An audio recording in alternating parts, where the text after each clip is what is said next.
नमस्कार साथियों, अभी हम लोग पढ़ेंगे भारतीय अर्थव्यवस्था, जिसमें एक टॉपिक है मौद्रिक नीति। तो मौद्रिक नीति क्या है कि भारतीय अर्थव्यवस्था में जो है मुद्रा की सप्लाई, मनी की सप्लाई को रेगुलेट करना, नियमित करना।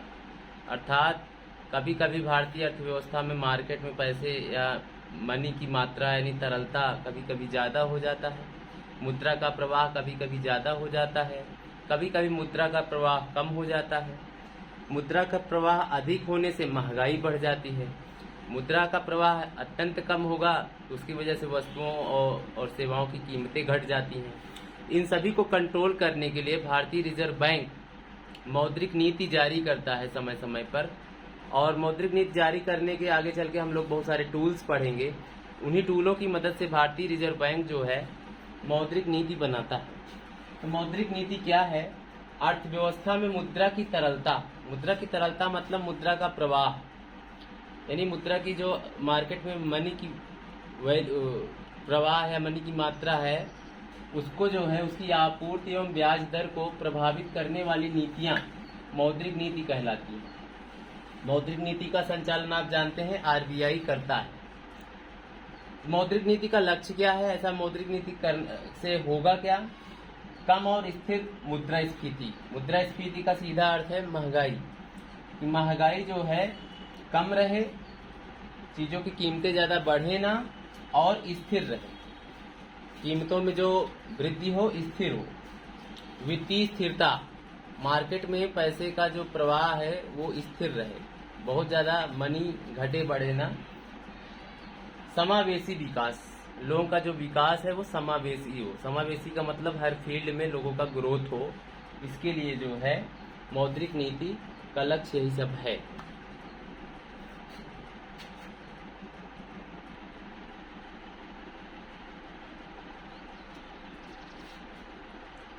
देखिए, मौद्रिक नीति समिति क्या है? मौद्रिक नीति की समिति में 6 सदस्य होते हैं, और मौद्रिक नीति जो समिति होती है वो जो है एक वर्ष में 6 बार मौद्रिक नीति की घोषणा करती है, हर 2 महीने पे एक बार। तो इस प्रकार ये क्या है, जब से मोदी जी प्रधानमंत्री बने हैं अप्रैल 2014 के बाद से, तब से मौद्रिक नीति समिति में 6 सदस्य हैं, और मौद्रिक नीति की जो घोषणा होती है हर 2 महीने पे एक बार होती है, अर्थात वर्ष में 6 बार।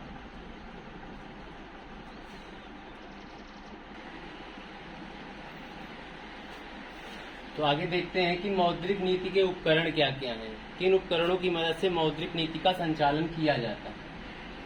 उसमें एक है बैंक दर, बैंक रेट, रेपो दर, रेपो रेट, रिवर्स रेपो दर, रिवर्स रेपो रेट, नगद आरक्षित अनुपात CRR, कैश रिजर्व रेशियो, और एक होता है वैधानिक तरलता अनुपात SLR, स्टेचुअरी लिक्विडिटी रेशियो।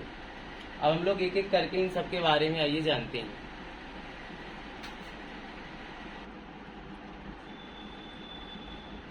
आइए देखते हैं कि बैंक दर क्या होता है।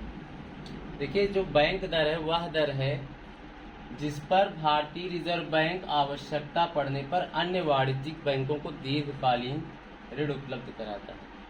भारतीय रिजर्व बैंक जैसे RBI, वाणिज्यिक बैंक जैसे हो गया SBI, बैंक ऑफ बड़ौदा, ये सब। तो वाणिज्यिक बैंक जो होता है RBI से दीर्घकालिक ऋण लेता है, और जिस ब्याज दर पे ऋण लेगा उसी को बैंक दर कहेंगे।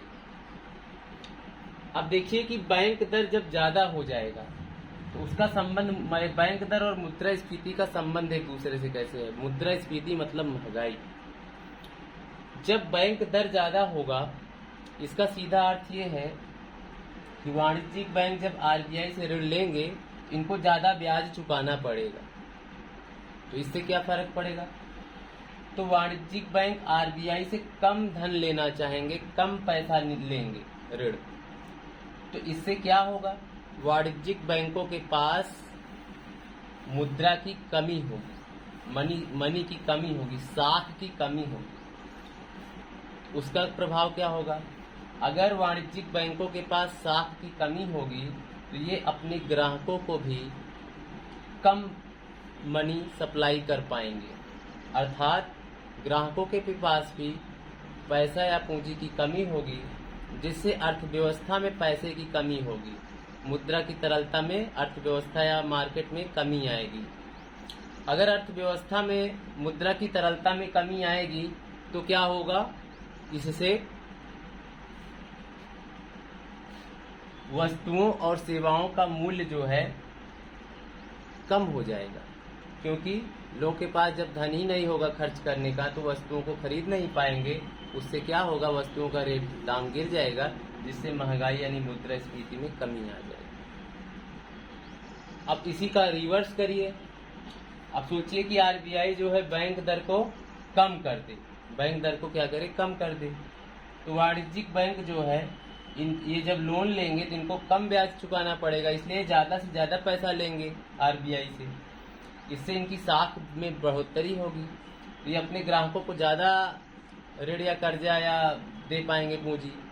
तो ग्राहकों के पास क्या होगा, ज्यादा मनी सप्लाई होगी, अर्थव्यवस्था में मनी की मात्रा बढ़ जाएगी, लिक्विडिटी बढ़ जाएगी। जब लोगों के पास धन खर्च करने को पैसा ज्यादा हो जाएगा तो क्या होगा, वस्तुओं और सेवाओं की कीमतों में वृद्धि हो जाएगी, अर्थात मुद्रास्फीति बढ़ जाएगी। तो ये रहा आपका बैंक दर।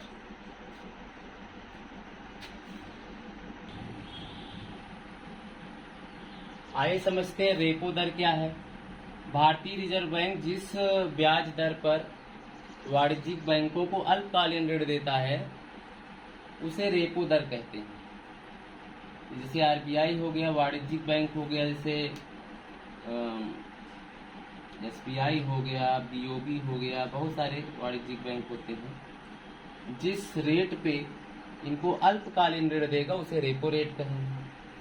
फिर वही बात होगी कि अगर हम रेपो रेट बढ़ाएंगे, हम मतलब आरबीआई रेपो रेट अगर बढ़ा देगा तो वाणिज्यिक बैंक आरबीआई से कम पैसा ऋण लेंगे, और कम लेंगे तो इनकी साख कम हो जाएगी, तो ये अपने ग्राहकों को कम मनी दे पाएंगे, जिससे अर्थव्यवस्था में मनी सप्लाई कम हो जाएगी, जिसकी वजह से वस्तुओं और सेवाओं के मूल्य में कमी आ जाएगी, अर्थात मुद्रास्फीति अर्थात इन्फ्लेशन में कमी आ जाएगी। इसका उल्टा करो, रेपो रेट कम करने पर क्या होगा, बैंक अधिक से अधिक ऋण लेंगे, तो अपने ग्राहकों को ज़्यादा से ज़्यादा ऋण प्रदान करेंगे, मार्केट अर्थव्यवस्था में ज़्यादा पैसा जाएगा, जिससे क्या होगा,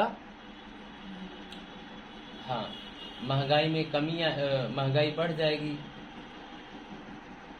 मुद्रास्फीति में बढ़ोतरी होगी।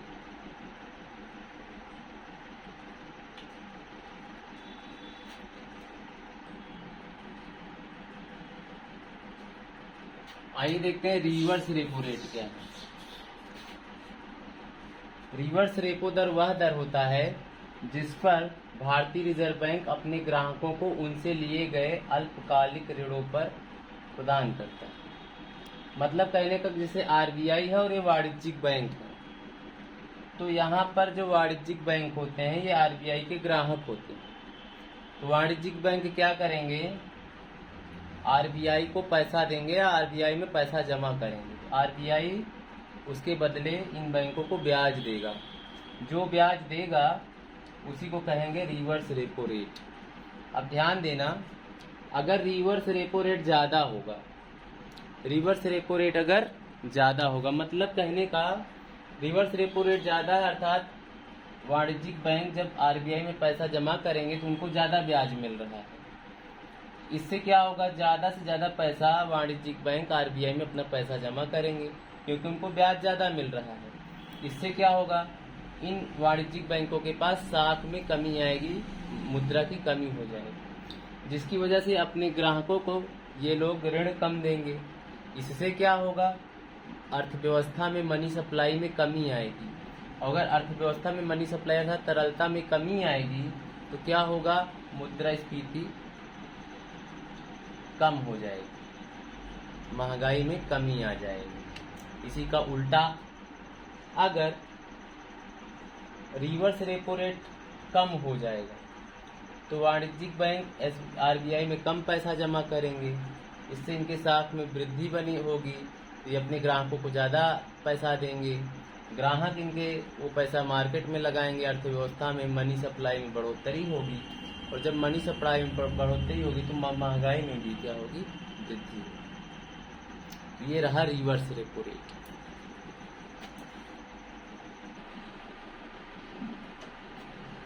आइए समझते हैं कि नगद आरक्षित अनुपात क्या है। CRR, cash reserve ratio. नगद आरक्षित अनुपात से अभिप्राय वाणिज्यिक बैंकों की कुल जमाओं के उस अनुपात से है जो वाणिज्यिक बैंकों को भारतीय रिजर्व बैंक के पास आवश्यक रूप से रखना पड़ता है। अब इसको समझते हैं। मान लीजिए SBI के पास 100 रुपए है और RBI ने जो कैश रिजर्व रेशियो बनाया है वो है, कह रहे हैं 4%, अर्थात 100 का 4% कितना हुआ, 4 रुपए। SBI के पास कुल 100 रुपए है, अगर CRR 4% होगा तो SBI को 100 रुपए में से 4 रुपए RBI के पास जमा करना पड़ेगा, और इस प्रकार SBI के पास कुल कितना रुपया रहेगा, 96 रुपया।